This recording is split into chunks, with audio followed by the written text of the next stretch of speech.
श्री मोक्षा शास्त्र की है। दूसरा लिखा है संसार अवस्था का स्वरूप।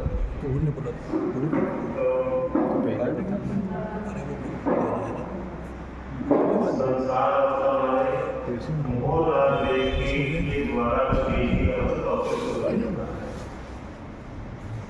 संसार अवस्था का स्वरूप माने मोह राग देश के द्वारा जो जीव की अवस्था होती है उसका स्वरूप है।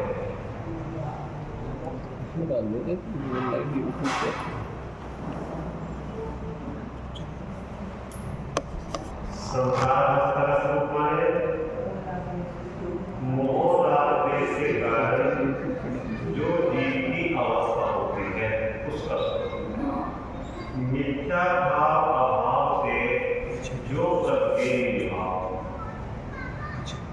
मिथ्या भाव के मिथ्या के अभाव होने पर निर्भाव प्रकट होता है। सुनते हैं आपकी बीमारी मिथ्या भाव अभाव के जो प्रत्यय निर्भाव, तो जो निर्भाव प्रकट है यह मिथ्या के भाव होने पर प्रकट होगा।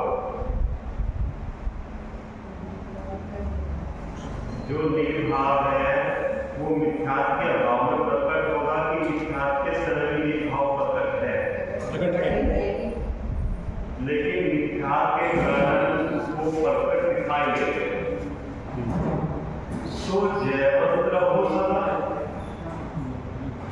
जयवंत माने वो त्रिकाल निर्भाव, जयवंत माने प्रकट ही है। प्रकट क्यों नहीं दिखाई दे रहा कि जैसे अंधकार में व्यक्ति नहीं दिखाई देता, ऐसे मोह रूपी अंधकार में इस जीव को स्वयं ज्ञान के भाषा स्वयं क्या पर क्या है। तो सम्यक ज्ञान होने तो वो विभाव मिलकर दिखाई देता, तब पर दिखाई देता। यही मोक्ष हुआ, अर्थात मोक्ष माने यही मोह को क्षय करने का उपाय है।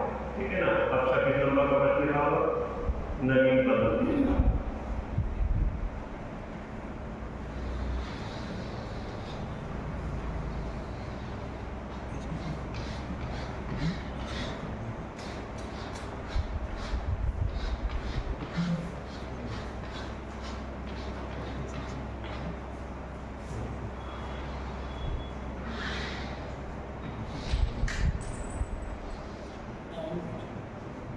देखो ये सूरज है, इस सूरज के ऊपर आधे हिस्से आवरण है और आधा हिस्सा मिला है ना, दृष्टांत की इच्छा।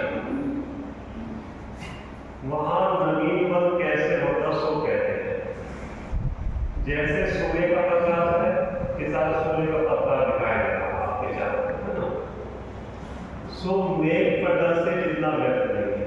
मेघ माने बादल, तो बादल के कारण ये आधा हिस्सा ढक गया। किसका? केवल ज्ञान रूपी सूर्य भगवान आप रहा, और वहां बादल क्या है? ज्ञानावली क्रम का आवरण। आप समझते हैं। तो जितने हिस्से में आवरण है उतना हिस्सा ही ढका हुआ है, बाकी हिस्सा खुला हुआ है। ठीक है ना। तो जो आवरण है पूरे के लिए आगे, ठीक है ना।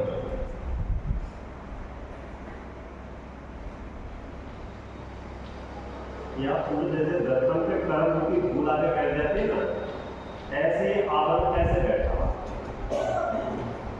ठीक है ना। जैसे भूल बैठती है दर्शन के आगे, ऐसे भगवान की सूर्य आत्मा में एक एक प्रदेश से भूल ऐसे बैठी एक प्रदेश से धूल बैठी है ना। लेकिन वो धूल बैठी भी है, एक क्षेत्र में बैठी भी है, लेकिन धूल और प्रदेश एक नहीं हो रहा है। वो धूल प्रदेशों के अंदर आत्मा के स्वभाव में प्रवेश नहीं कर सकती, और वो स्वभाव भी धूल रूप नहीं होता, धूल स्वभाव रूप नहीं होती। कि दोनों अलग अलग है, दोनों जाती है अलग, ठीक है ना। अब सुनते हैं, अब ये आवरण है, उस आवरण के कारण ज्ञान की स्वच्छ शक्ति, निर्मल शक्ति, प्रकाश शक्ति है, लेकिन स्पष्ट देखने में नहीं आती। दर्पण के जो फूल बैठती है तो दर्पण में अपना चेहरा स्पष्ट नहीं दिखाई देता, लेकिन दिखाई देता है। अगर बिल्कुल ना दिखाई दे तो दर्पण की स्वच्छता, निर्मल शक्ति का अभाव है, लेकिन ऐसा नहीं होगा। तो इसका मतलब जो आवरण है वो धूल का, उस धूल में की ताकत नहीं है। कौन से धूल में? कर्म की धूल में इतनी ताकत नहीं है कि भगवान आत्मा की ज्ञान शक्ति को पूरा ढक दे। मति शुद्ध ज्ञान है ना, मन और इंद्रियों के द्वारा और अच्छे आत्मा ज्ञान के द्वारा जीव स्वयं विषय और विषय दोनों हो जाता है। मन का विषय अमूर्ति भी है और मन का विषय मूर्ति भी है ना। और जीव का मन जिसका होगा उसको विषय बनाएगा, क्या ना। अगर आपको विषय बनाना भौतिक पदार्थों का, तो ज्ञान प्रतिष्ठित ज्ञान उसको विषय बनाकर उसका निर्णय करेगा, और वही ज्ञान अपना विषय बनाएगा, वही प्रतिष्ठित ज्ञान अपना विषय बनाएगा, उसका निर्णय करेगा। तो अनादिकाल से इस ज्ञान ने प्रतिष्ठित ज्ञान को किसका विषय बनाया? जो अपने ज्ञान में झलकता था उसको विषय बनाया, और जो ज्ञान उसको झलकाता था उसको विषय बनाया। तो इसके कारण नवीन कर्म का बंध निरंतर अब भी हो रहा है और पूर्व का बदलावा नहीं। नवीन पद कैसे हो रहा है? जो इस ज्ञान से भगवान आत्मा में झलक रहा है उसको तो विषय बनाता है,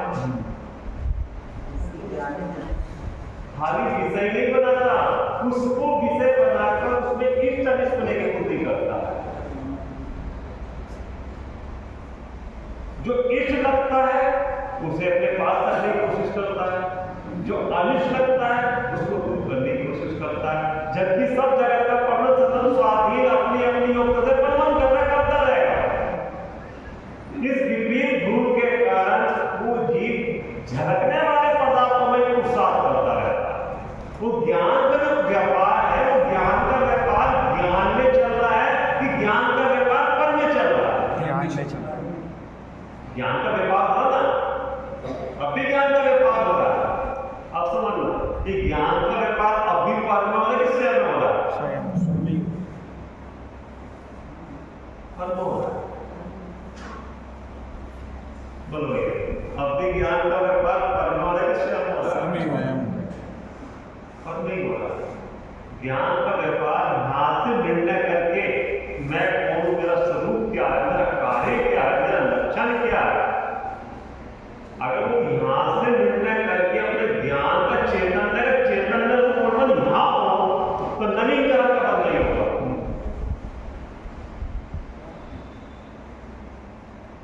आपने ज्ञान का व्यापार मति शुद्ध को यहां लगाया और यहां लगा के रुक गया, संतुष्ट हुए कि ज्ञान का व्यापार चल रहा है, कि ज्ञान का व्यापार ज्ञान में चलेगा तो सुख पाएगा, कि ज्ञान का व्यापार पर में चलेगा तो सुख पाएगा। तो ज्ञान का व्यापार जब यहां चला तो कसाई की ममता होगी, और कसाई की ममता में आपने सुख माना, तो कसाई की ममता में सुख है कि निकसाई में सुख है? निकसाई में। क्या का होता नवीन कर्म कैसे होता है? अगर है मिथ्या तो चला हुआ अनादिकाल से, नया और ध्यान करता। इस ज्ञान की सूर्य के ऊपर ये बातों का थोड़ा आवरण कैसे आता है? आवरण का मतलब क्या होता है कि जैसे किसी फोटो के ऊपर आवरण कपड़े का आवरण डाल दिया है, आवरण डालना नहीं ऐसे, ये आवरण क्या है, ठीक है ना। अब समझना, ये आवरण होने के बाद आधा खुला हुआ है, आधा पड़ता है, ठीक है ना। आधे पे खुला हुआ है, आधे पर रहा है, तो इतना तो व्यर्थ नहीं है, इतना व्यर्थ है। और ये इतना भी हमेशा अव्यक्त रहेगा क्या? नहीं। क्यों नहीं रहेगा?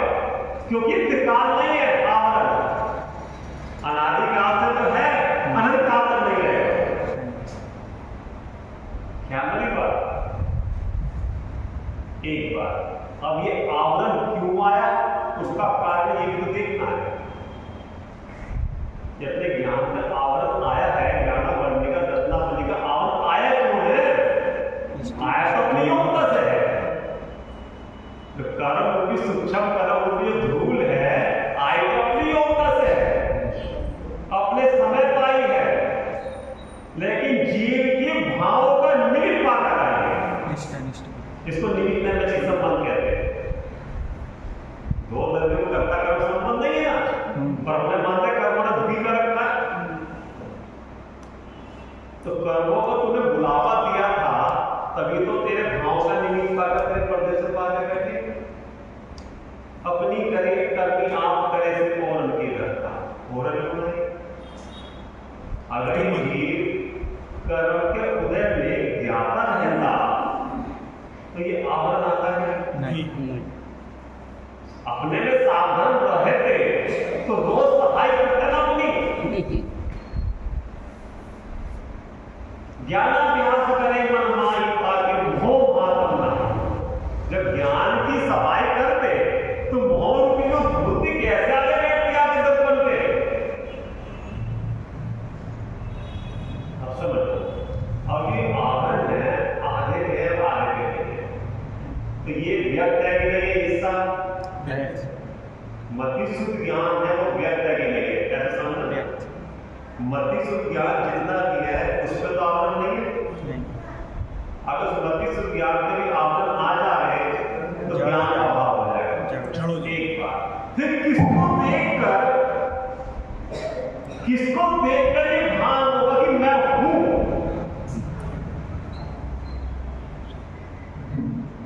अगर उसका भी अभाव हो जाएगा, अपनी सत्ता का भी अभाव, लक्षण का भी अभाव हो गया, तो वस्तु का अभाव हो गया।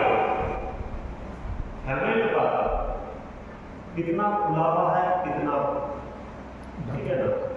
अब ये जो इतना आवरण है, ये सदाकाल रहेगा क्या? नहीं। ये आवरण अनादिकाल से तो आया था। तो आने का मतलब क्या है?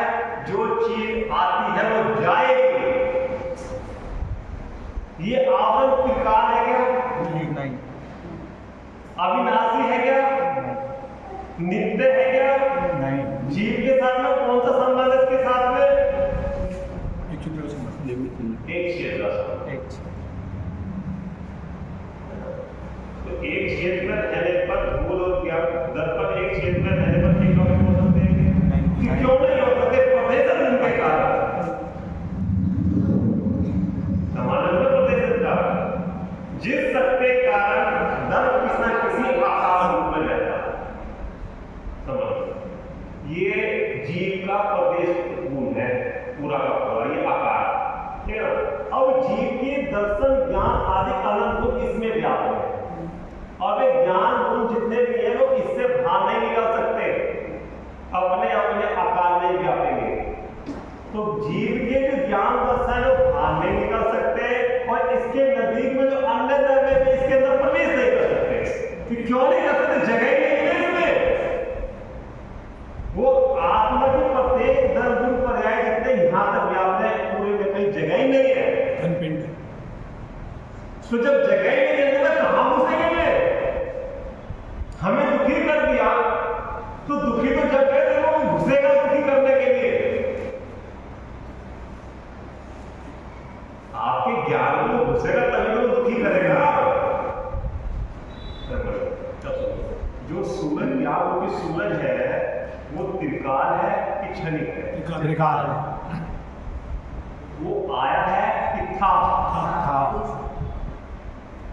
बादलों के ऊपर आने पर भी उस ज्ञान स्वभाव में कुछ फर्क पड़ेगा क्या? नहीं। पड़ा है क्या आज तक? नहीं। मति शुद्ध ज्ञान होने के बाद भी वो ज्ञान अब भी पूरा का पूरा है या नहीं है? पूरा है। कैसे? इतना व्यक्त है, पूरा खुला है, और ये पर्दा पड़ा हुआ है। तो पर्दे के आगे तो व्यक्त नहीं है, लेकिन पर्दे के पीछे पूरा है ना? तो ये आता है कि पूरा है? पूरा ही है। ये अंश है कि दोनों मिलके अंशी है? अंशी।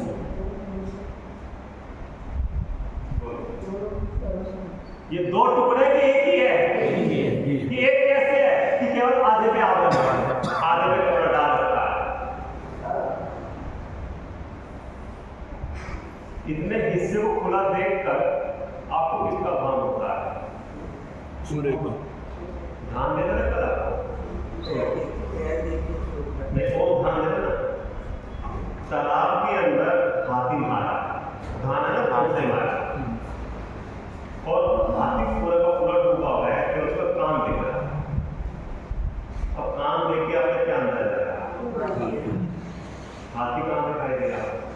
अब तो आत्मा दिखाई दे रहा तो विश्वास करे, दिखता तो है। जब आपको हाथी नहीं दिखा और जब दिखेगा तब विश्वास करोगे हाथी है, तो कैसे विश्वास? अनुमान क्या है? अनुमान क्या है? संदेह क्या है? सुनो, ठंडी हवा चल रही है, बारिश। तो ठंडी हवा किसका लक्षण है? बारिश। तो बारिश दिख रही है आपको,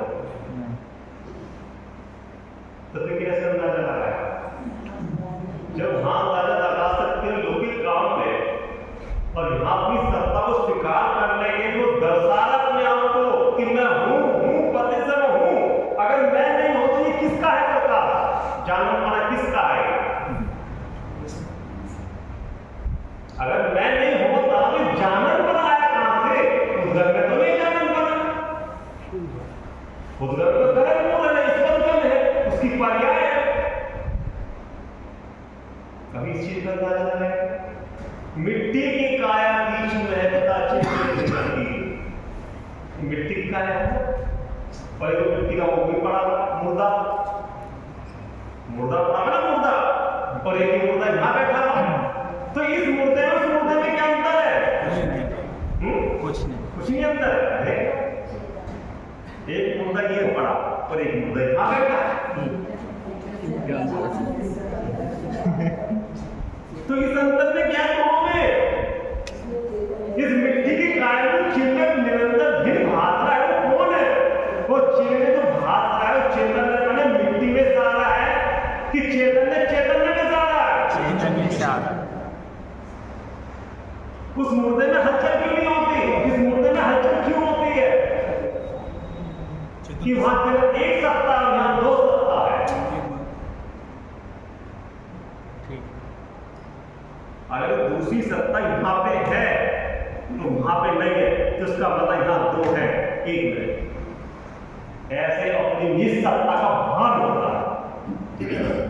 ठीक है, आप केवल दूसरी चीज दिखती नहीं है, दो का भान तो हो गया।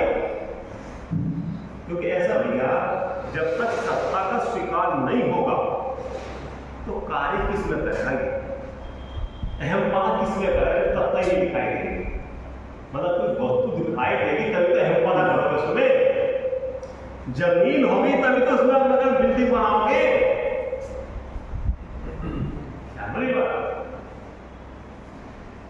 ये ऊपर ही ऊपर हवा में बिल्डिंग बना लोगे, ठीक है। उस शिष्य ने दो को स्वीकार होगा कि दो है, लेकिन अब भी उसकी जिज्ञासा थी कि क्या कि दिखता धर्मराज सुंदर के थे ना, उनको ये तो स्वीकार हो गया था आत्म सिद्धि में, जिसमें शिष्य गुरु के प्रश्न है। उनने प्रश्न करा कि हे गुरुदेव, मेरे को ये तो भान हो गया कि जीव है, ये भी भान हो गया कि जीव अविनाशी है, ये भी भान हो गया जीव क्षणिक नहीं है, ये भी भान हो गया जीव अखंड है, खंड खंड नहीं होता, लेकिन दिखता नहीं है। मतलब आप समझो, खाली सुन के संतुष्ट नहीं हो कि चलो हमें सुन लिया है, पता लगे जीव है, हलवा मीठा है हमने समझ लिया, लेकिन हलवा कैसा है, उसकी मिठास कैसी है, और खाने के बाद कैसा रिलैक्स होना आता है, जब तक वो जिज्ञासा नहीं उत्पन्न हो। पांचवी कथा में सब ऐसा है, पसंद है, हे प्रभु, जिस सुधात्मा की आप बात कर रहे हो, इतना रस लेने के, वो सुधात्मा का स्वरूप कैसा है? रूप कैसा है, स्वरूप रूप तो पुस्तक का होता है, स्वरूप कैसा है? उसके दिमाग में वस्तु दूसरा क्यों नहीं उठा कि भगवान हमें ये बताओ कि पुण्य कैसे उत्पन्न होता है, सामग्री कैसे प्राप्त होगी, कोई रिद्धि सिद्धि चमत्कार, भाव से थकावट जी, भाव से थकावट, भाव से विकल्प थकावट जी जब थक जाता है तब श्री गुरु का जब उसको निमित्त मिलता है, योग मिलता है, उसकी पात्रता पड़ जाती है, संसार निकट आ जाता है, काल अवधि आ जाती है, संसार से निकलने का समय जिस कार्य को थकता है वो जी ये पत्र करा कि हे प्रभु को दिखता क्यों नहीं आप सब? तो गुरु ने कहा हाँ काम में अंधा है क्या? जो तू कह रहा दिखता नहीं वही तो तू है, मुर्दा तो नहीं बोलता। समझना क्या था? दिखता नहीं कि देखता नहीं? देखता नहीं। और किससे देखना चाहता है? इंद्रियों से। आंख से दिखेगा जो विषय ज्ञान का है तो ज्ञान ज्ञान से दिखेगा, इंद्रियों से दिखेगा वो ज्ञान ज्ञान से देखेगा। चलो हवा दिखती है क्या? नहीं है या नहीं? है। बताओ कैसे, अब कैसे बताओगे? अनुभव से। भूख दिखती है क्या? नहीं दिखती है, हवा भी दिखती है। अगर दिखती तो उपचार कैसे करता? पीड़ा दिखती है क्या आपको? पीड़ा महसूस दिखती है कि नहीं है? दिखती है तो हमें डॉक्टर को पता है ऐसे ऐसे होता है अंदर में, तो कौन देखता है? आंख नहीं देखती, ज्ञान देखता है। डॉक्टर साहब ऐसे ऐसे हो ऐसे मोहाल हो रही है उसके अंदर, तो किसने देखा? आंख ने, ज्ञान ने? ज्ञान नहीं। कब जब दृष्टि को सूक्ष्म करा,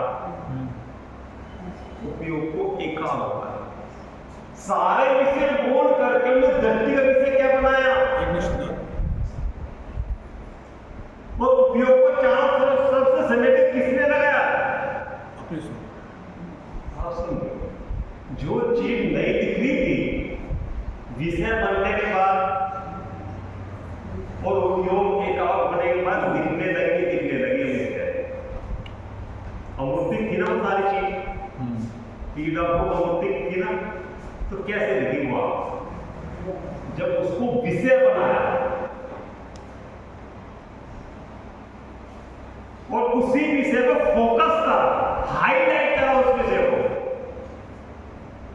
तो हाईलाइट करने से क्या होगा कि आपको एक ही विषय बनाना पड़ेगा दृष्टि को। आप सुई में धागा डालने के लिए बोलो डर जाएगा धागा चारों तरफ देखने से? फोकस। उपयोग को इसका समझना पड़ेगा ना, और दृष्टि का विषय भी मुझे धागा डालना, बात करते करते डर जाएगा। तो सारे विषय बनाते बनाते आत्मा दिख जाएगा।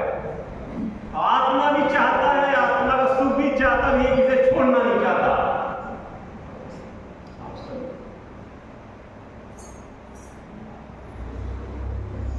एक लक्ष्य, एक ध्येय, एक सत्य, एक ही है, और उसको एक लक्ष्य बनाकर उसको दृष्टि का विषय बना ले, और दृष्टि का विषय बनाकर उपयोग को सारा समय को उसमें समर्पित करे, तब आत्मा देखने में आता। सबका अपना अपना विषय है ना, किसी का कोई विषय, तो सारे विषय एक ही विषय में काम करने में कार्य की सफलता है कि सारे विषय में कार्य कर तो सफलता, एक ही विषय कार्य नहीं होगा। चलो अब वही बात लेते हैं। देखो जैसे सूर्य का प्रकाश है सो मेघ पटल जितना है, इस मेघ पटल से सूर्य का प्रकाश प्रकट है, उतने का तो उस काल में हुआ है, आधे का हुआ, ठीक है ना, लेकिन आधे का बाकी सदा काल नहीं रहे। क्यों? वो आवरण आया है, सदा काल नहीं रहे। वो कर्म का जो आवरण धूल है स्थायी है कि अस्थायी है? और वहां भगवान आत्मा मौजूद है, सूर्य भी केवल ज्ञानी के सूर्य है, वो स्थायी के स्थायी ध्रुव है, ध्रुव है। किसी कर्म की अपेक्षा से है क्या? नहीं। किसी कर्म के आधार पे है क्या? किसी के सहारे से खड़ा है क्या? वो बेसहारा है। बेसहारा किसको कहते हैं? उसको भी साथ लोग पे बेसहारा से कहते हैं जिसका कोई सहारा नहीं है। बेसहारा का मतलब जिसे सहारे की जरूरत नहीं है। ऐसा तो अद्भुत तत्व है, अद्भुत तत्व है। आते अपने स्वरूप की भी नहीं हो, अपने जीव धन की कीमत क्या है, अपनी कीमत का ख्याल नहीं हो। तेरी कीमत वो बढ़ता रहे। लोग ये सोचो, अनुभव प्रकाश में बैठा है, कोई व्यक्ति बहुत समय से दरिद्री में जीवन बिता रहा है, ठीक है ना, और पूरा जीवन बिता रहा है। फिर उसको उसके पड़ोसी ने बता, भाई तू दरिद्र जीवन क्यों बिता रहा है, तेरे घर में तो निधान बता रहा है। अपने घर की बात कोई दूसरा बता रहे। एक उदाहरण है, सुनना। कोई व्यक्ति रत्नों के समूह में रहता था, रतन द्वीप में रहता था और रत्नों के समूह में रहता था। सुनना, निकाल कर पढ़ना बहुत रस आएगा उसमें अनुभव प्रकाश में, लेकिन रतन का पार्क ही नहीं था। रतन द्वीप में रहता और रत्नों के समूह में रहता, लेकिन रतन का पार्क ही नहीं था, अनुभव ही नहीं था, परख नहीं थी, जैसे अपने को परख नहीं है, ठीक है ना। किसी समय वो अपनी कर धंधी में हरी कांत वाली पान के चला और तालाब में जब नहाने के उतरा, तालाब का सारा पानी हरा हो गया। और कोई व्यापारी पारखी, कौन पारखी? श्री गुरु पारखी, आत्मा के रसिक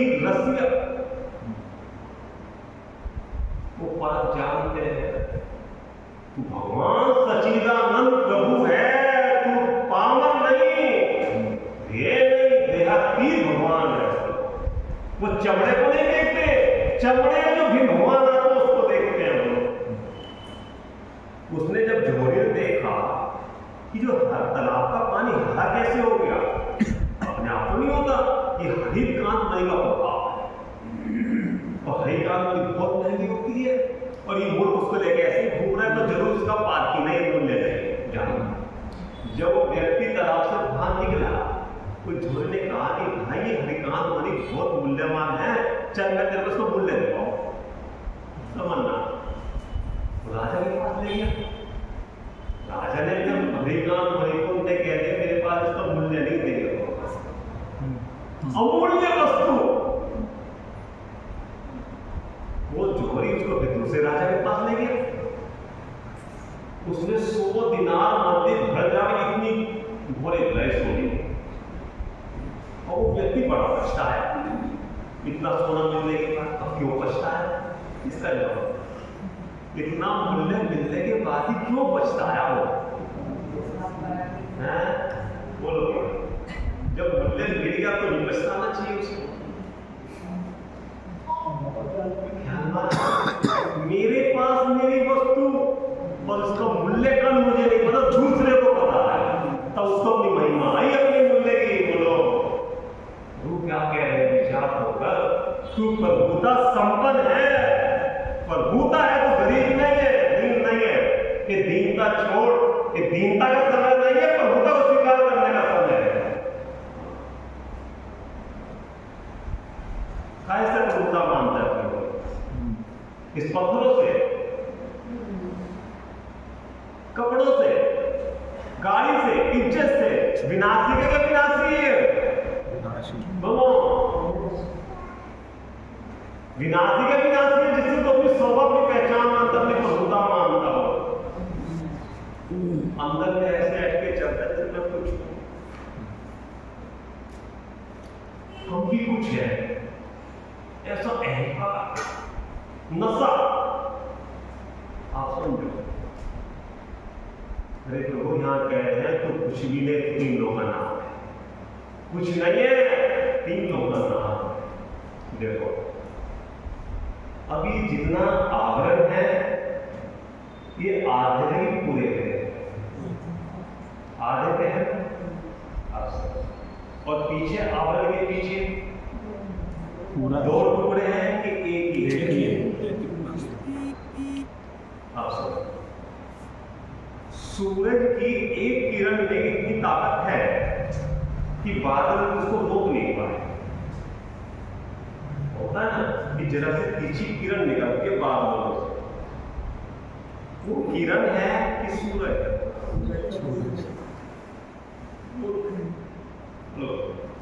वो किरण है कि पूरा सूरज? सूरज क्यों कह रहे हैं? ये जिसकी है वो पूरा है, उसमें से ही आ जाइए। सुबह दिन में चर्चा चली थी, जैसा कारण होता है वैसा कार्य होता है। जब कारण पूरा है तो कारण का कार्य होना भी पूरा है। बोलो हे भैया, मिसाल दे, कौन सा कारण? त्रिकाल भगवान आपका पूरा कारण है ना, और उसका कार्य क्या है? बोलो जाननपना। तो वो शुद्ध है कि शुद्ध है जाननपना? कारण भगवान आत्मा शुद्ध है कि शुद्ध है? और उसका जो कार्य पति से मार है वो शुद्ध है कि शुद्ध है? ठीक है ना, शुद्ध है जाना, लेकिन अवस्था शुद्ध है। कारण और कार्य अभेद है, व्यापक व्यापक संबंध है, अन्वय संबंध है, तन्वय संबंध है। इसलिए जैसा कारण शुद्ध होगा उसका कार्य भी शुद्ध ही होगा। अब सुनना, कारण में किसी से साथ संबंध है क्या? कारण त्रिकाल सुख का कारण है कि नहीं है? कारण में बंध नहीं है ना, तो फिर कार्य में बंध कैसे हो सकता है? जाननपना। तो वर्तमान में जो जाननपना है वो बंध का कारण है कि संबंध निजने का कारण है? क्या नहीं बात, क्या बताओ, क्या समझ? वर्तमान में जाननपना है वो किसका है? कर्म का है, नो कर्म का है, भाव का है? तीनों का नहीं है ना, उसमें कैसे संबंध? ठीक है, उससे बंद होता है क्या? जो वर्तमान में जाननपना है उससे बंद होता है क्या? नहीं। उसमें बंद होता है क्या? नहीं। वो तो छूटने का कारण है, छूटने का। उसी को देखकर, उस किरण को देखकर किसका भान होता है? वर्तमान में मति शुद्ध ज्ञान को देखकर किसका भान होता है कि मैं मौजूद हूं, मेरी सत्ता है? मति शुद्ध को देखता है कि ज्ञान को देखता है? मति शुद्ध मेरा है क्या? और ज्ञान किसका है? ज्ञान तेरा, मति शुद्ध मेरा नहीं। मति शुद्ध उपाधि है और मैं निरुपाधि करता हूं। लेकिन उपाधि क्यों आई ज्ञान पे? उसका कारण क्या? ध्यान की उपाधि क्यों आई है? फिर भूल आके क्यों बैठी? मेरी अज्ञानता के कारण आई तो अपनी योग्यता से, लेकिन मेरे बिना विभाव के निमित्त पाए वो अपने आप आ जाएगी क्या? अगर अपने आप तो सिद्ध होकर आनी चाहिए। जबकि ये सारी उपाधि कर्म करना है, ऊपर ही ऊपर है, ऊपर ही ऊपर भगवान आपका घुस नहीं सकती। लेकिन जब तक ये एक क्षेत्र में रहेगी तब तक ये भगवान आत्मा भूला ही रहेगा क्या? नहीं, लेकिन उसकी जो शक्ति है पकड़ नहीं हो सकती।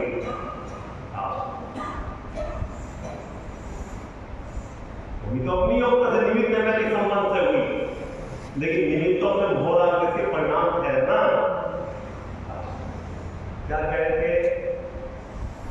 उसकी सूरज की एक किरण में कितनी ताकत है, तो पूरे सूरज में कितनी ताकत है इसका अंदाजा। उस एक किरण में इतनी ताकत थी कि वो बादलों के चीर कर,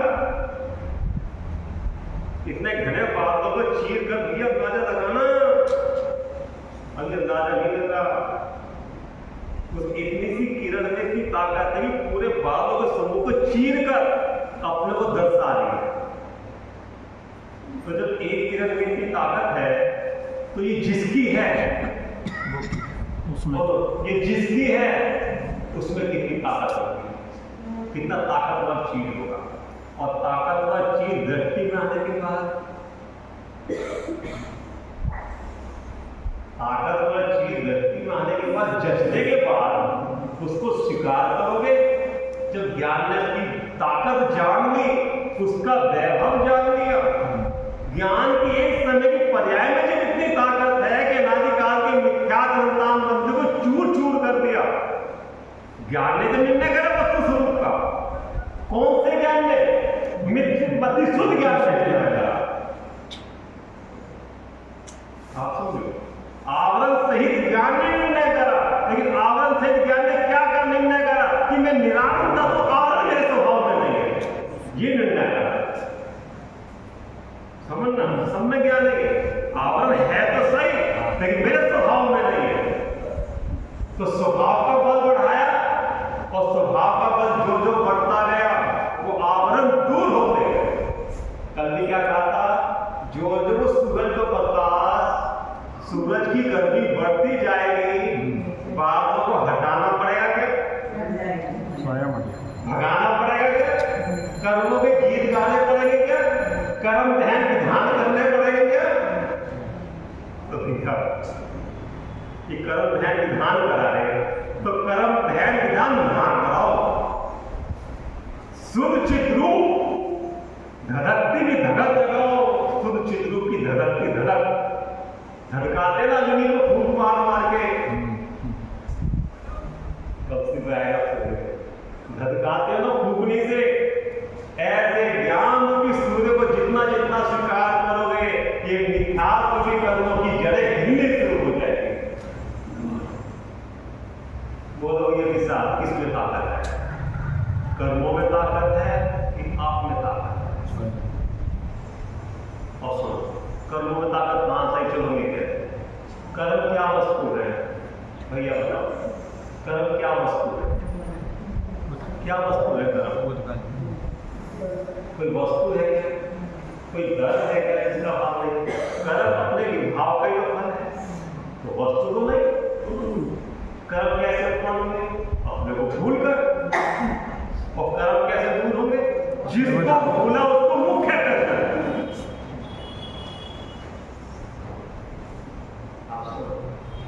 गीत गाने से कहना भूल हो जाएंगे बादल।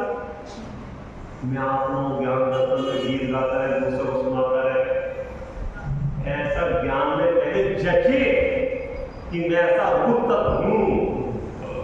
कैसा रूप तत्व? कैसा रूप तत्व बोलो?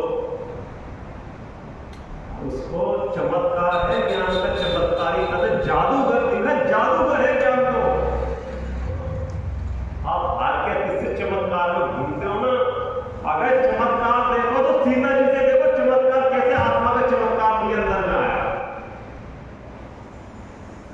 कि मैं अमृत प्रदेश का कुंज हूं, ये अग्नि मेरे को नहीं जला सकती है। चैतन्य का चमत्कार,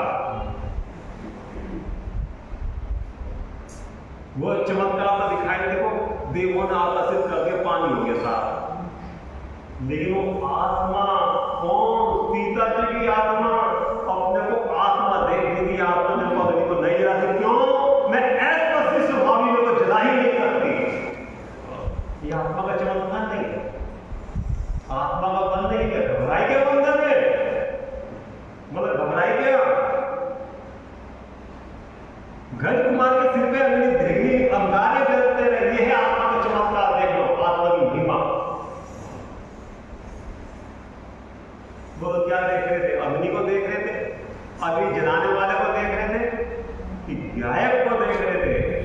और गायक की धड़कती धगा जब अंदर में चलती रही, अंदर में कर्म चलते रहे, और गज कुमार का आत्मा अपने गायक स्वरूप के अंदर के शांत रस के, ज्ञान रस के अंदर में सागर में डूबते रहे। वो स्वामी से कसाई की अग्नि में जलता रहा, बाहर में शरीर जल रहा था, अंदर कर्म जल रहे थे, और आत्मा स्वतंत्र शुद्ध होने लगा। ये आत्मा का चमत्कार नहीं, किसका चमत्कार था? जिसको आत्मा का भान हुआ है कि मेरी आत्मा ऐसी है। तो कौन से आत्मा की बात करें? कर सकते हो ऐसा पूछा? कर सकते हो ऐसा पूछा? क्यों नहीं कर सकते? आप आत्मा नहीं होंगे, तो आत्मा होगे नहीं, और उस आत्मा का हमारे आप को चलता है।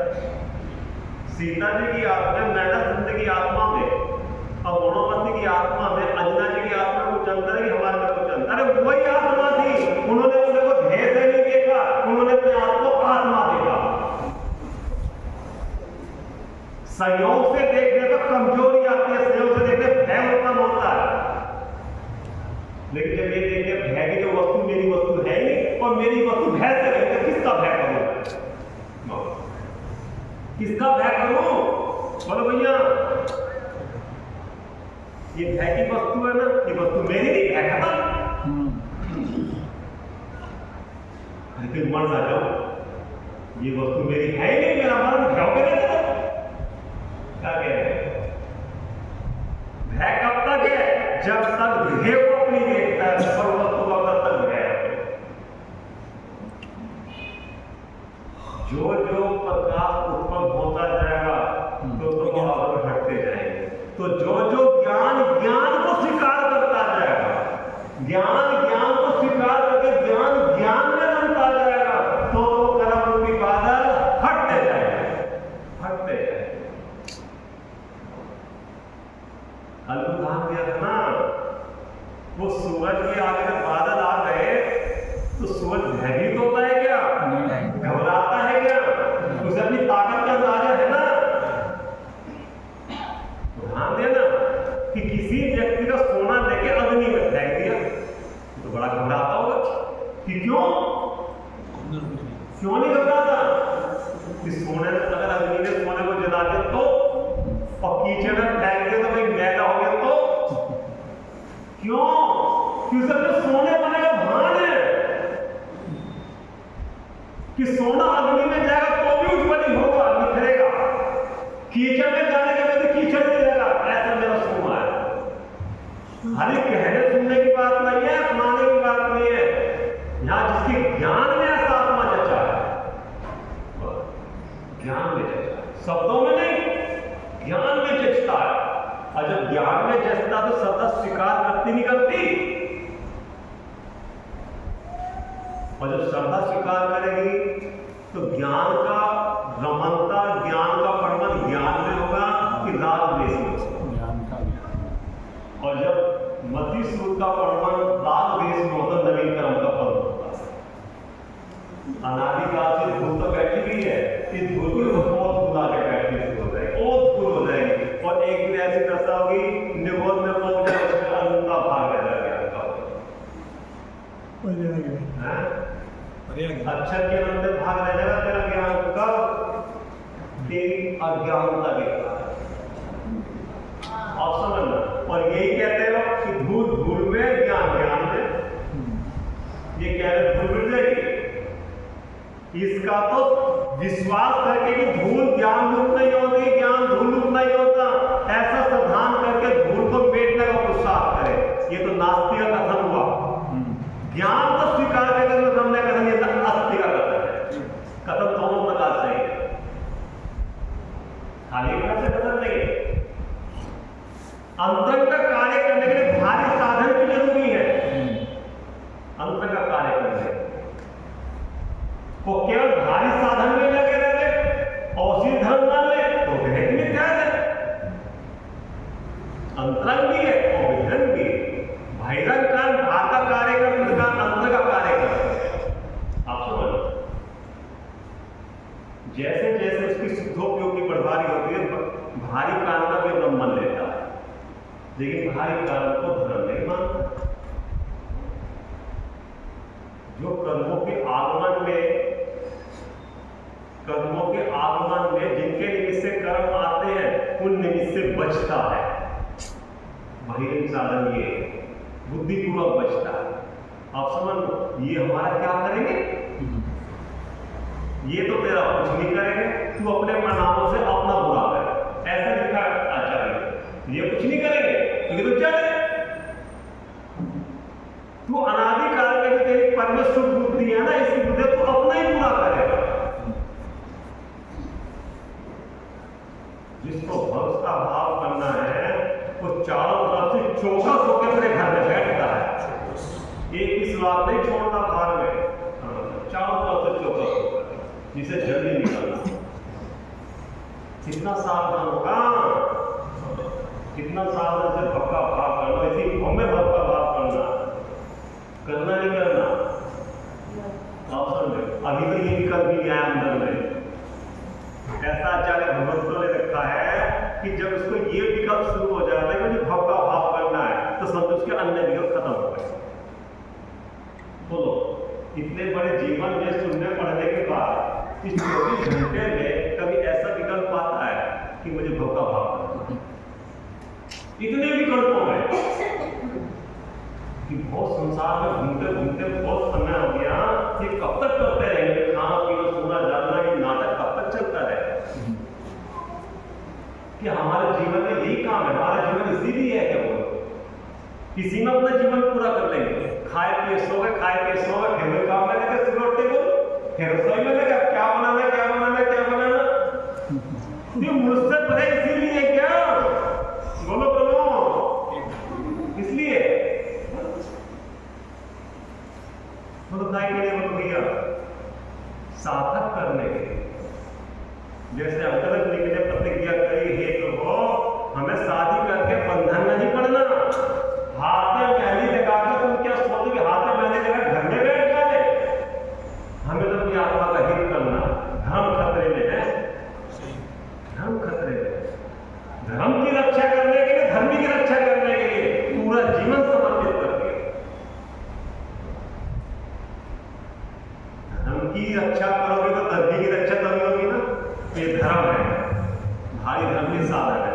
ये साधन की सुरक्षा है कि धर्म की सुरक्षा होगी। तो हम तो उदास पीढ़ों को ज्ञाता दृष्टा है, समझना कैसे शोषण करता है।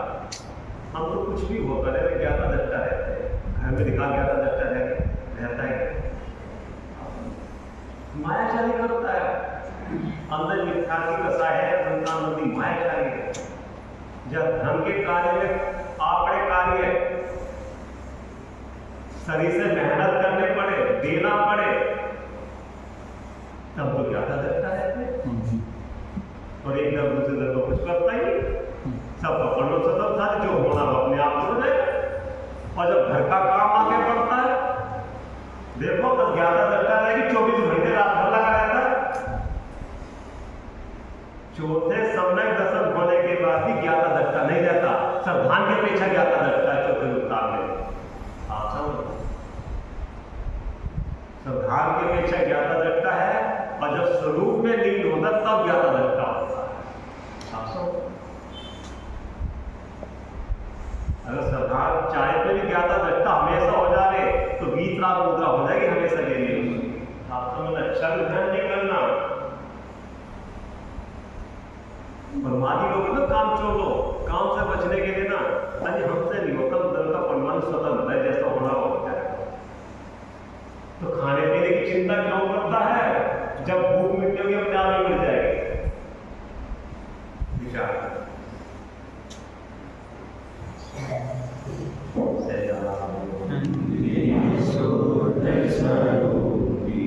अविनाशी